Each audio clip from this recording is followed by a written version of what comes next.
Um, the concern that I have now is the same that it was back when we had rationing in this county. Having a supply of water that we can count on for ages to come. I have 3.5-year-old twins and another baby on the way, so it's very important to me what ends up happening in the future for them. I've told the story at our own council meetings, but since a lot of you haven't been there for this wonderful story, I'll pass it on. It impacted my family during the rationing, and that my grandmother would take gray water out to water her plants, and in doing so fell one time, broke her hip, and that was the beginning of the end. So it impacts everybody in one way, shape, or another, and my passion about this is never-ending, and it really aggravated me, and now being on the council, seeing that there are lots of records that don't have water, because years ago we did have water for every lot of record in Pacific Grove, and prior administrations allowed things like lot splitting and things like that, that then put people that had bought their lots maybe when they were here at Fort Ord to come back, and all of a sudden they wouldn't even have water for their lot.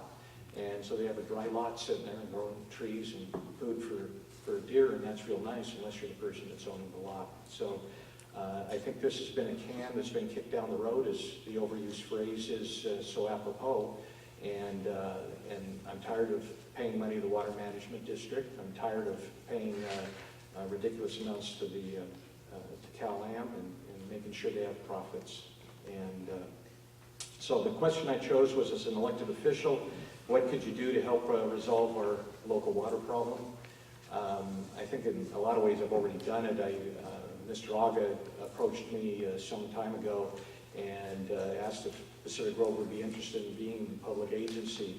And I said, I have no idea. It's something that we'd have to present to the council as a whole. And so I brought it forth, went to the city manager, put it on the agenda. And at that time, 6 out of 7 people on the council voted to have a subcommittee.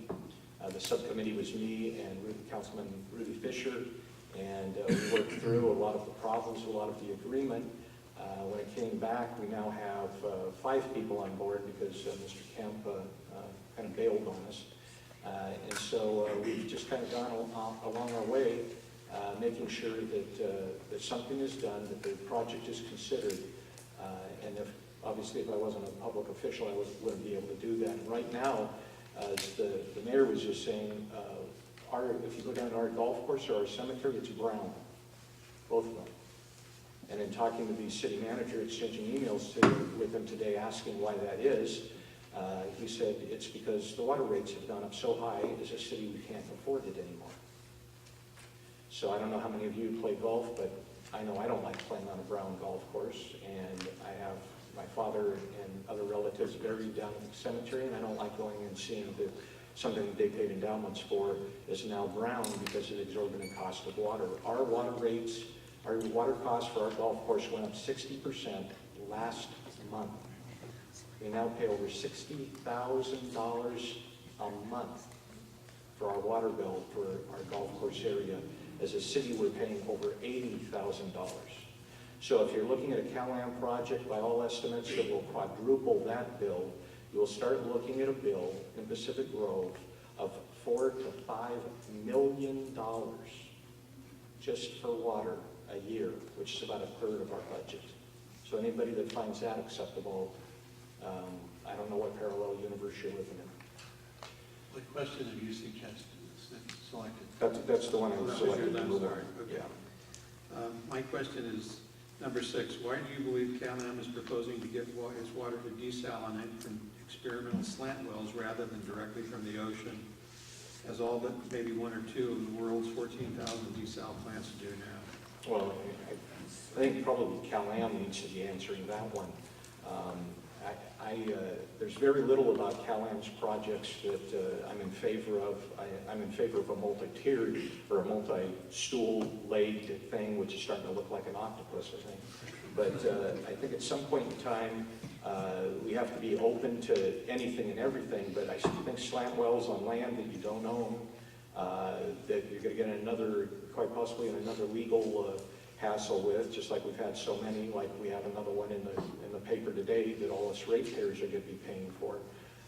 That at some point in time, we just have to draw a line, and all the mayors and all the councils and supervisors and everybody here have to say enough is enough.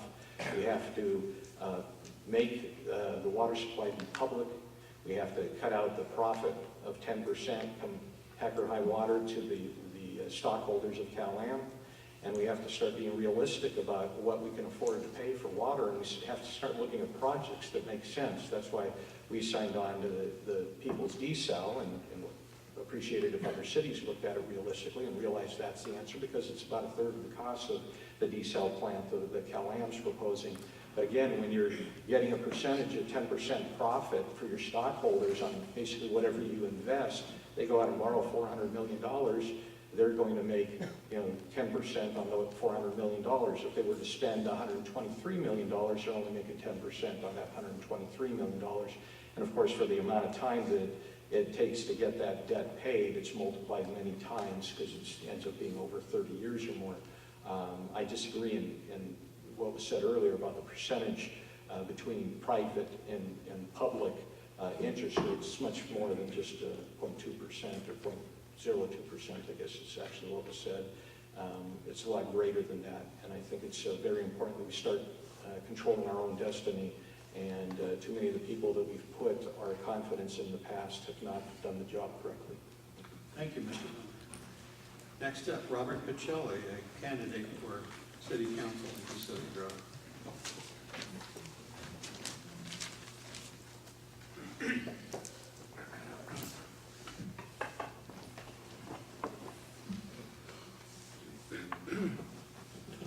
Good evening, and thank you for the invitation for this really important project that we're staring us right in the face, whether we want to look at it or not. I'm a 25-year-plus resident of Pacific Grove. My wife and I have owned a home there. We've communicated with our neighbors and talked a lot about water lately, which is something that I think everybody has to do on a lot of levels. I was picking up today, I was going through my stuff, and I found out that I remember that in 2003 I ran for water board. So I have a bit of a background there, and at that point they were about to put together the small desalinization plant that would somehow take care of the overdrafting with the law, but wouldn't necessarily allow for increasing the water usage on the peninsula, which spurred the out-of-control water board days, as you all remember. So, having said that, I'd like to go right into question number one, and what you can do as an elected official is, and I believe we need to sit down and do a big reality check. Now, I've heard a lot of people come up here and talk about lots of records, talk about hotels and seaside, talk about this and that. Well, where have we ever laid down that this is exactly the amount of water that we're trying to get? And what is that price going to be? Because that not only defines our rates of water structure, but it defines who we are as a community. And we've never really sat down, so I think as a public official, we need to go ahead and sit down in Pacific Grove and see, is it our lot of records? Is it the new zoning change we gave for the hotels that they could change the room configurations within their footprint? Or is it something else? In Pacific Grove, we have, this is just addressing Pacific Grove, we do have the 60% raise in the golf course water, but we also have a long time history down there of the SP trains pulling up and having 2 cisterns recharge their water for their engines. Well, there's a lot of history and there's a lot of information and there's a lot of things in Pacific Grove because of the way the granite runs the water downhill that we can actually do things. And now, those things have become economically feasible, which they never had before. So if you start looking at the price of the water and you look at the 60% and you talk to some of the old timers and you realize, yes, we do have 2 cisterns down there, and how much would it cost to bring that water back up and do the golf course? Well, given the numbers are telling us that now there's things that we never thought of are worth trying. But the numbers are something we need to see. We need to see the numbers of how many lots of records. We need to see the numbers of how much water we're going to potentially need in the future. And we also just need to know how those numbers equate to being financially feasible as we create the different systems to get these numbers. If you think of back up when they stopped the saltwater intrusion up in, for the growers up north, they went in there, the broccoli growers and the other ones, and they funded it themselves because it was financially feasible for them to do so. I'm sorry your time is up on your question. Thank you. My question to you is number 10. Do you believe that CalAm's water supply proposal should include the Pacific Grove Desal project as a potential water source along with groundwater replenishment and aquifer storage and recovery? I think everything in every way should be looked at up and down. I don't think that it should necessarily be controlled by the city of Pacific Grove. I think if somebody in Pacific Grove has a wonderful idea, it should be brought into the format, into the same structure of the amount of water that we're trying to bring together. I don't know enough about them, to be honest with you, to say which one is really viable, but I will say that Pacific Grove shouldn't be in the water company, in the water business, but if we do come up with something, that should be embraced by the community. And the community needs to be informed. We need to be informed, we need to embrace, and we need to be realistic, because CalAm just plays us like a bad guitar, and they have over and over again, and their interests are not our interests. So I believe in public ownership first and foremost. Thank you. Thank you, Mr. Piccioli. Next up, Mary Norton, candidate for City Council in Pacific Grove.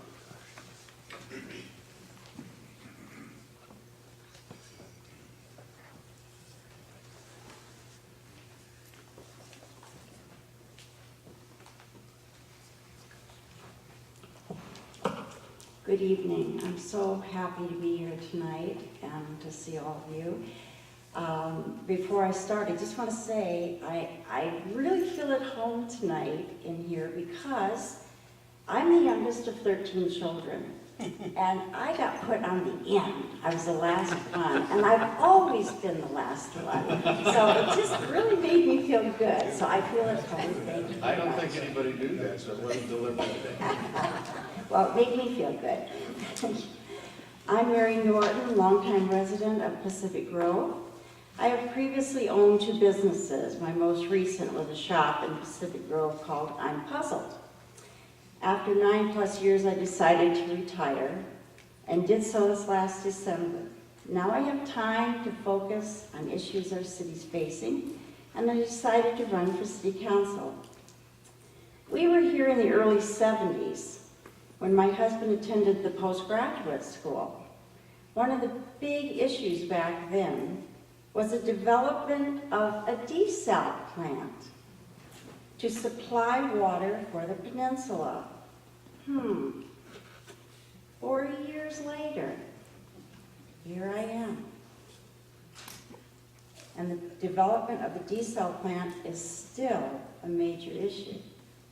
It's more critical now because the state's mandate to reduce the water taken from the Carmel River. In the 70s, I fully supported the development of a desal plant, and I still do. Of the 3 proposals, I feel the best alternative is the People's Project at Moss Landing, and fully support its development. The question I chose tonight was question 4. Knowing that conservation has reduced our water use to only about 70% of average, do you believe that a new water supply should provide just enough water to satisfy the cease and desist order while retaining the current tiered rate structure for the same amount of water per person as people elsewhere have? We cannot afford to just provide enough water to satisfy a cease and desist order. We must be looking to the future and to anticipate growth on the peninsula. It's crazy for anyone to think we will not grow. We are a tourist destination, and the peninsula has drawn so many people to our cities. And in fact, many of them buy homes here. So, no, we must provide the same amount of water per person as people elsewhere. I've moved around a lot over the past 40+ years, and this is the first area we've lived that limits your water usage. There are people waiting to improve their homes or want to build their dream home, but they can't get water. We must build a facility that will carry us as far into the future as we possibly can. Thank you. Which question have you selected? Well, what was your question? I'm sorry. See, I'm last. My question. My question, number 11. How do you believe that the 10-month delay the PUC recently imposed on the water supply project proposed by CalAm will affect the chances that the Pacific Grove or Deepwater project will be the one that provides the desal water that we need? Well, I'm under the impression that the delay will be at least a year. Obviously, this delay increases the chance that one of the other two projects will be the one to supply the water we need. In my opinion, the Pacific Grove Peoples Project is the one that is the easiest, least expensive, and can be built and brought online the soonest. Thank you very much, Mary. We appreciate your time. Next up, City of Monterey. Libby Downey, incumbent. Council person. No mayoral election in Monterey this year. My name is Libby Downey. I'm serving now as Vice Mayor of the City of Monterey. If anybody would like to stand up for just a minute while I'm talking, feel free to do so, because I think it's been a long sit. And I'd like to thank Ron Weitzman, who has worked so hard with WaterPLus, as well as his whole committee, for putting this together. But I also want to thank you people who are here, who have given your time to come and hear what we have to say. So thank you for that. I've lived in this Monterey for 49 years. I don't sound like it, but actually I really have been here for 49 years. My husband Wayne, who is here tonight, is my big supporter, and I have 3 children who were raised here, Scott, Heath, and Paige. Scott is right now flying in Afghanistan, so we say prayers every day. He's got 23 more days left before he comes home.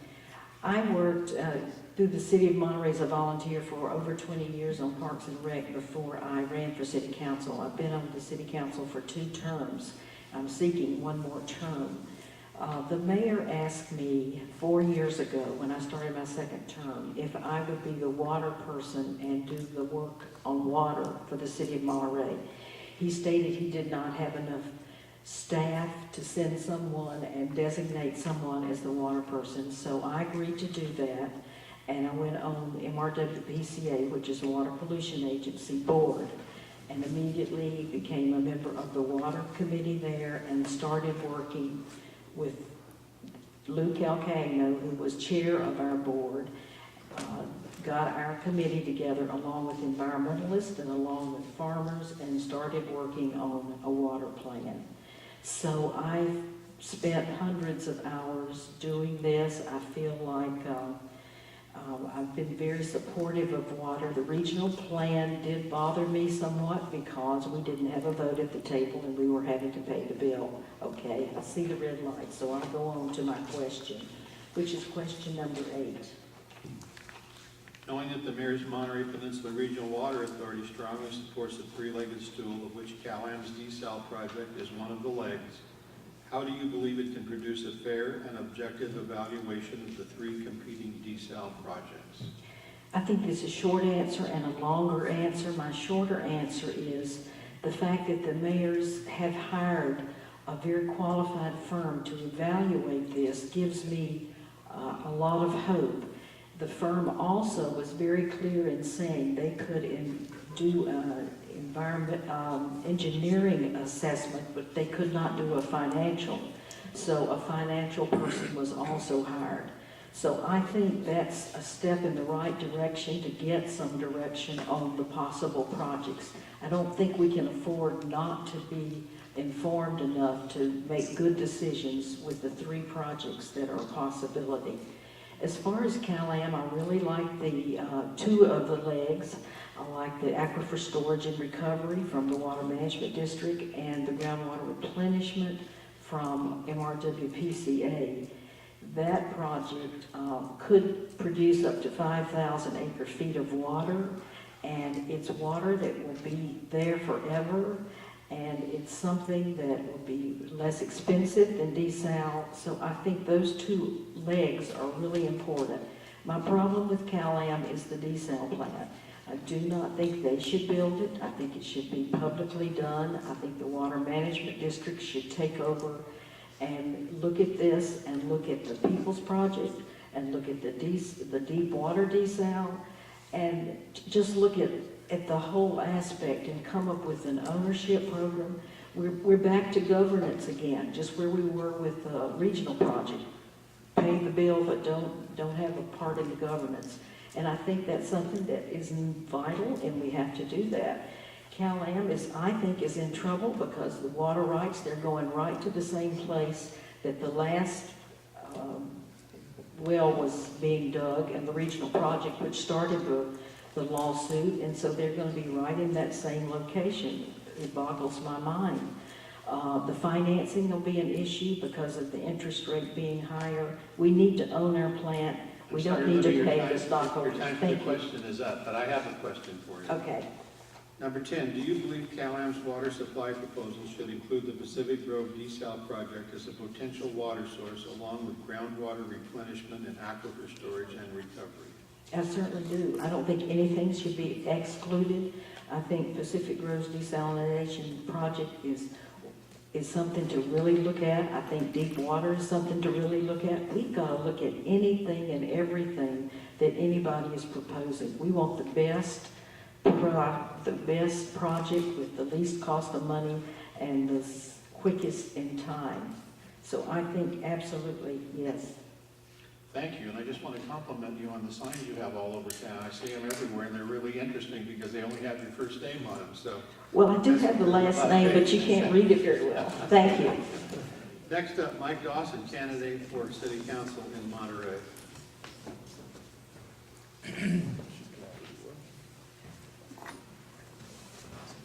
Hello, I'm Mike Dawson. I'm an engineer and a businessman.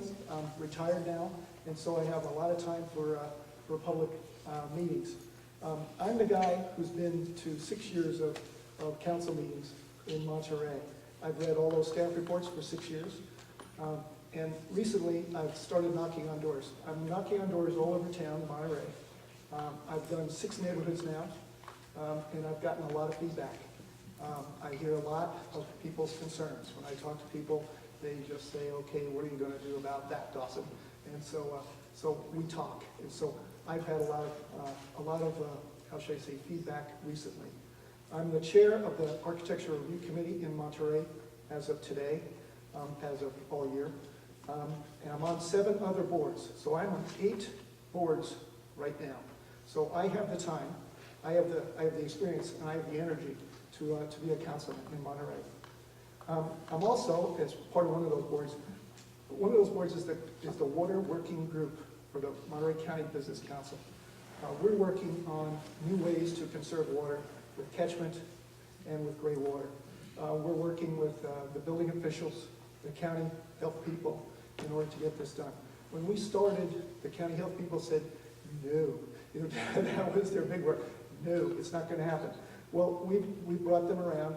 There's a new state code, and so we are creating a better way to save those water, the water that falls on your house and the water that you use for your washing machine, for instance. We've actually studied at my house the cost benefit of putting in a really big cistern. The calculation is a 30,000 gallon cistern, and my wife and I are both engineers, and so we kind of do this as a fun thing. So we do calculations, and so 30,000 gallons costs about $30,000, and it's not going to work. So that didn't pencil. I'd like to put number 10. All right. How do you believe that the 10-month delay the PUC recently imposed on the water supply project proposed by Cal-Am will affect the chances that the Pacific Grove or Deepwater project will be the one that provides the desal water we need? Was that number 10? Oh, I'm sorry, I read the wrong one. I apologize. Do you believe that Cal-Am's water supply proposal should include the Pacific Grove desal project as a potential water source, along with the groundwater replenishment and aquifer storage and recovery? I've been out to Moss Landing 3 times, twice with Mayor Aga and once with the Deepwater desal people. As I stated before, I'm an engineer. I can see huge potential in both those sites. The thing that really strikes me is that a new desal plant coming out that's not at that site would have to build outfalls and infalls, big pipes out into the ocean. At Moss Landing, those pipes are already there. In addition, there's the outfall for the power plant, which is warm water. The warm water is much more efficiently desalinated, as it were, as opposed to cold water from down deep. So I think there's a lot of advantages in that one little site. And as an additional plus, the infall and outfall, those are things that are time consuming. So as it stands today, that site has a great leap in time that other sites would not have. And the time is what we're dealing with here. The end of 2016, we're going to have no water here. So that site, I think, would be a real big hitter. Your question. All right, my question is number 6. Why do you believe Cal-Am is proposing to get its water to desal from experimental slant wells rather than directly from the ocean, as all but maybe 1 or 2 of the world's 14,000 desal plants do? Well, thank you for that. That's the question I would have picked. Good. I'm not their engineer. I'm not Cal-Am's engineer. But I can imagine that they believe they can get water from the beach wells that has less little creatures in it, and it has less salinity than the open ocean. The problem with the less salinity part is that if it's less saline there, where they're proposing to drill their wells, they're going to have to return the balance of the saline water, the saline as opposed to open ocean. They're going to have to return that fresh water to the Salinas Valley Basin because you can't move water out of that basin. So why in holy bananas would you choose to do that, to drill a well, desal the water, and then give some of it back? It just really bothers me there. So anyway, I wouldn't do that. Thank you very much.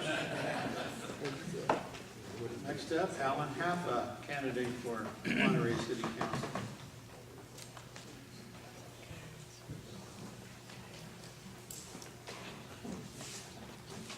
First of all, thank you very much, Mr. Wiseman, for hosting this, and also for the Elks Lodge for providing this wonderful facility.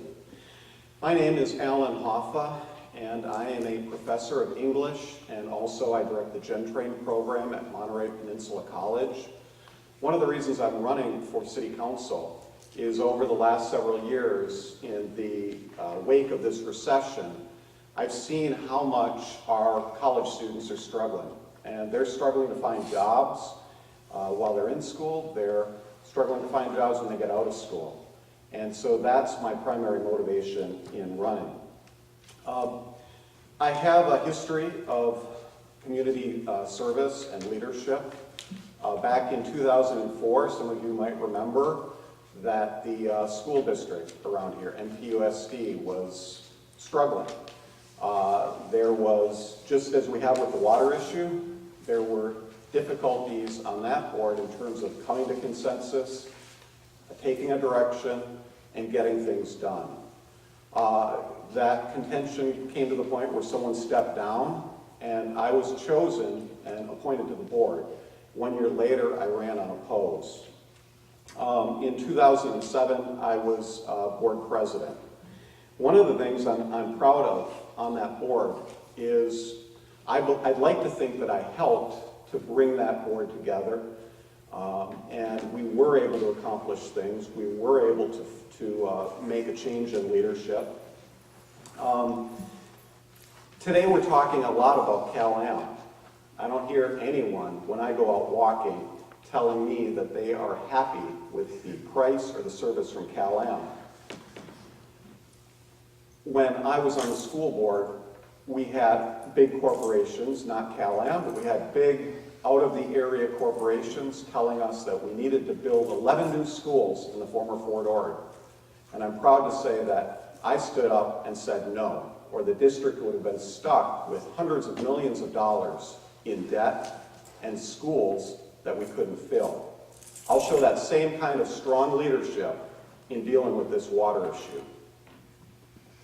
For my question, I have chosen number 2. How do interest rates, profit margins, taxes, and relations with PUC make the cost of water produced by a desal plant owned by a private company more costly than one owned by a public agency like a city JPA, the county, or the water management district? Well, the implication of this question, which is absolutely correct, is that a privately owned water utility is more expensive than a publicly owned one. We see this everywhere else in the country. We have some of the most expensive water in the country, and it doesn't have to be that way.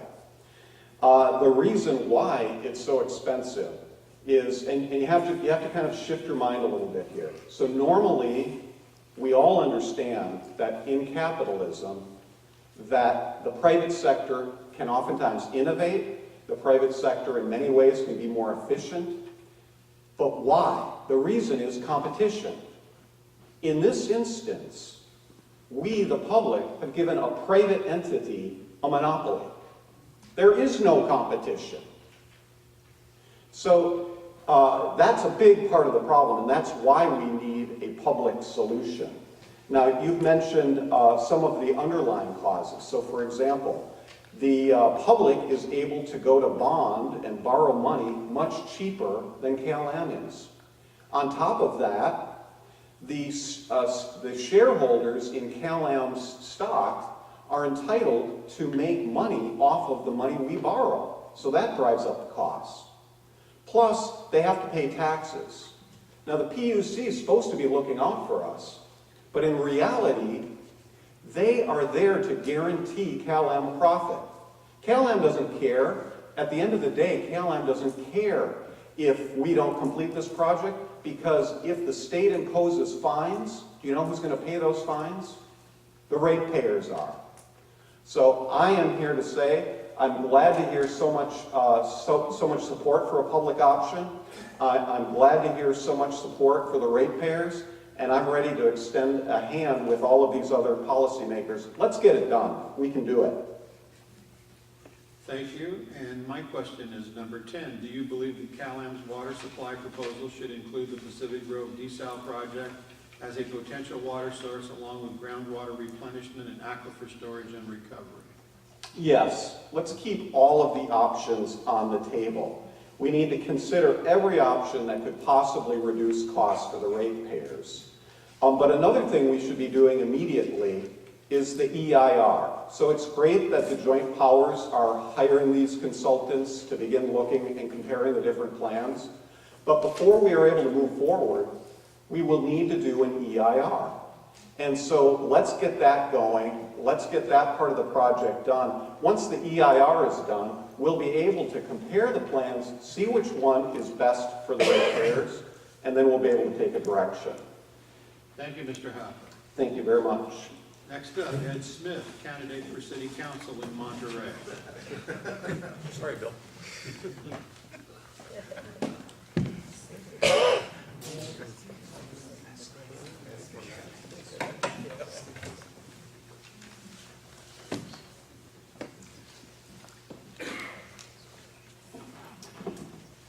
Good evening. I guess I'm not disappointed by being last, but second last is not so bad.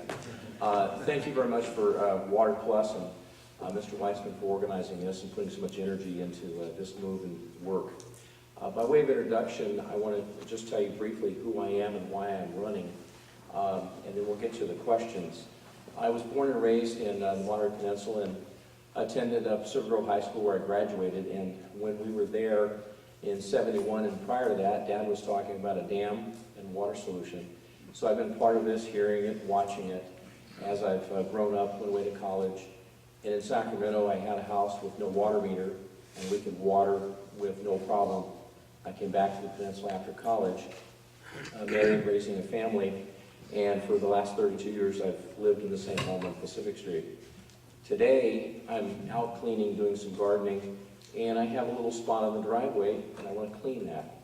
I've had some birds attack the house and the driveway, and so I start to reach for the hose, and I suddenly stop, and I go, you know, if I do that, I'm a criminal. So these are the kind of small things that the lack of water impacts the fact that we can't even clean our driveway, wash a car, add a bathroom, open a business, or even survive with the water bills that are coming. So that's part of the reason why I'm running. I have a history of leadership. I spent 34 years in police work on the peninsula, 30 years.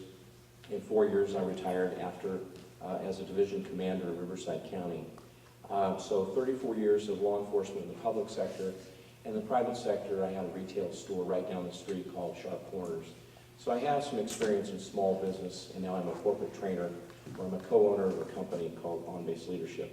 What we do is go into companies and talk to people about making business decisions, leading, training and supervision, problem analysis, conflict resolution, and kinds of things that we're dealing with now, and the things that we'll deal with on the council. And I see the red light. Which question have you selected? The question I'll select is number 9. Number 9, in addition to the cease and desist order against Cal-Am's overdraft of the Carmel River, do you believe that the State Water Resources Control Board should have ordered the Monterey Peninsula Water Management District to develop an adequate alternative water supply, since the state gave it, rather than Cal-Am, the explicit authority to do so?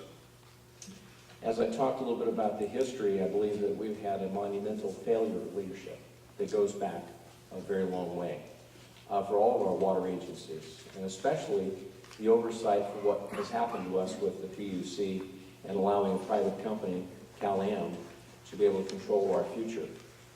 We've heard from almost everybody tonight, and they've given you a lot of details, and my perspective is I agree with almost everybody here. We're almost all talking about the same thing, that Cal-Am, a private ownership company, is not good for us.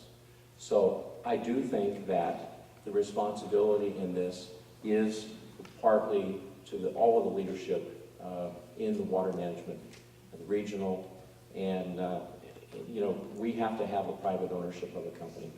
So I am in favor of a regional plan. I don't know which one of the desal plants is going to prove to be the cheaper. Value engineering studies that are going to be coming in the coming 2 months are going to be very important for us to look at. But I'm not in favor of giving this back to Cal-Am to run our future again for the next 40 years and allow them to charge us more because they picked the wrong place and they'll have a battle with the PUC.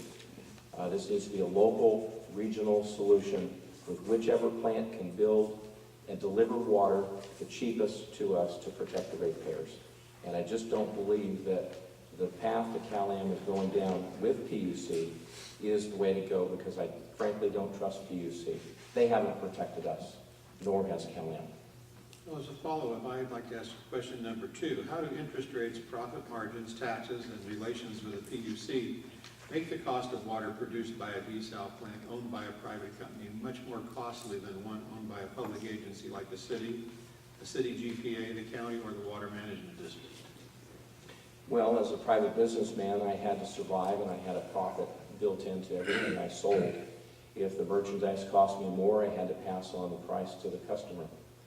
Cal-Am's going to work the same way. They're going to look out for their ratepayers. We've heard that over and over. I'm sorry, they're going to look out for their shareholders. We've heard that over and over tonight. There are inherent built-in costs that Cal-Am can get away with PUC. One of the questions here has to do with the slant, connected to question number 2. It's about profit, it's about delaying the projects, It's about doing it that serves internally CalAM's ability to charge us, because they're going to take the long way, the experimental, and I think that's why they're going after the slant project, because it's going to take them longer, it's going to cost more, and they can charge us for every dime of that. So I think we could do it cheaper with a regional plan, whether that's the JPA of all the cities that takes on a life of its own and creates a governmental agency that provides the desal oversight and management of that plant. But it shouldn't be CalAM, because we should deliver water without the inherent profit that's built in. The wins of a public sector-run plant are money that goes back into capital improvement to make sure that we can replenish the build-out plan as it needs maintenance and renewal. And we have enough water to get the lots of record and move forward with not being strangled with the lack of water, but have enough water for the general plan and execution. So it's about taking out the profits and looking out for us. Thank you, Mr. Smith. Last but not least, Bill McCrone, candidate for City Council in Monterey. When did S come before M? Well, we didn't do it alphabetically, obviously. Good evening. Yeah, we are almost done.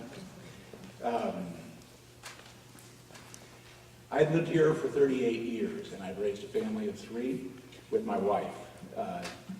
Before coming here, I was 3 years an engineer and have some familiarity with drilling wells. For the past 38 years, I've been an attorney specializing in real estate law, and I've worked with some small mutual water companies. So I have some familiarity with the agreements and process of water delivery. For the past 16 years, I have been a planning commissioner, and I have seen the economic activity that is normally attendant with renewal and redevelopment has dried up in the city of Monterey. And that is a pun intended. We have, back in the 80s and 90s when I was on Parks and Rec Commission, we built things. We built good things. The sports centers in Carlos Beach, many neighborhood parks. Since the mid-90s, we haven't done that because we don't have water. The Planning Commission in the mid-90s was looking at projects. Some did, but mostly small. We don't see any anymore because all of them were categorically qualified as subject to water availability. And for a while we were approving projects that way, and for a while, for the past 5 years, we just haven't seen any. Developers stop. So we need an adequate water supply in the city of Monterey. We are an infill city. We're not looking for growth, but we are looking to have enough water so that we don't have to have a market in water credits and water allocation, that we can do the renewal and redevelopment that is the lifeblood of a small city such as the city of Monterey. And that should be a publicly owned source. Your question. My question I chose is number 6. Why do you believe CalAM is proposing to get its water to desal from experimental slant wells rather than directly from the ocean, as all but maybe 1 or 2 of the world's 14,000 desal plants do? Well, as one earlier speaker said, it is somewhat speculation, but I have heard explanations for it that a slant well would be cheaper. It might be less or more efficient from an energy standpoint, and it gives them certain advantages in brine disposal, which is where they would drop the treated brine in the wave line. But I think the main reason are 2, and again, this is speculation. One, they are avoiding a deep water source because that is certain to attract a lawsuit. Surf Riders, I think, is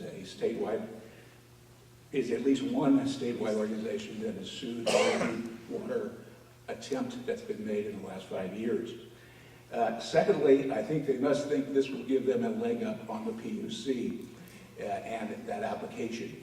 because it's quite apparent that Cal-Am does not want any government ownership or government involvement in this plan.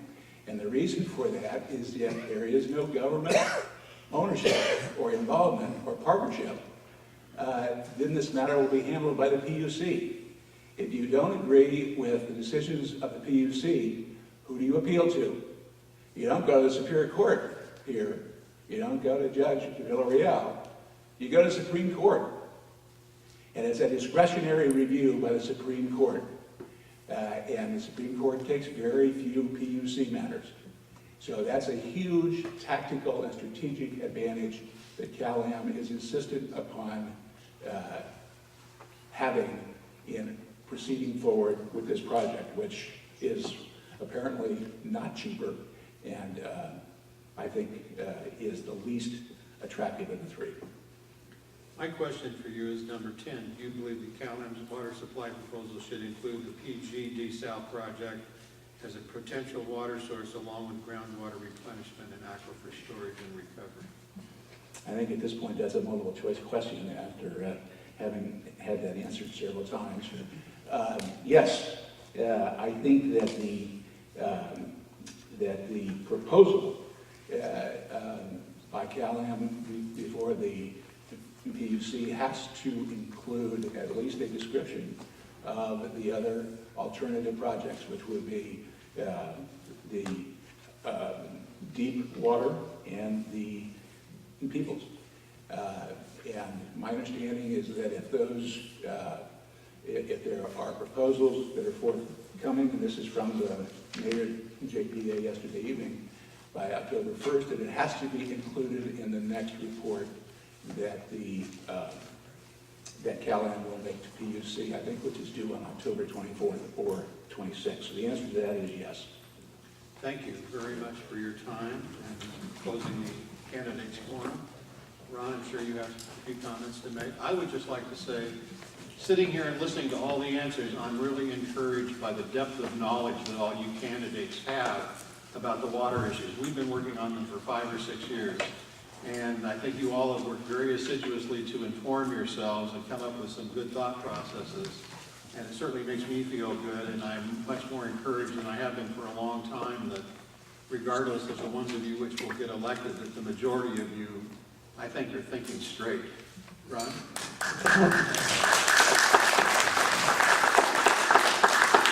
First of all, thank you, Skip. I believe you did a marvelous job. And thank you to the candidates. I think you did a splendid job. I agree entirely with you, Skip, what you said. I'm impressed by you all. And thank you for your participation. Thank you to the Elf Club for inviting us. And thank you all for coming. Now you can head to the bar.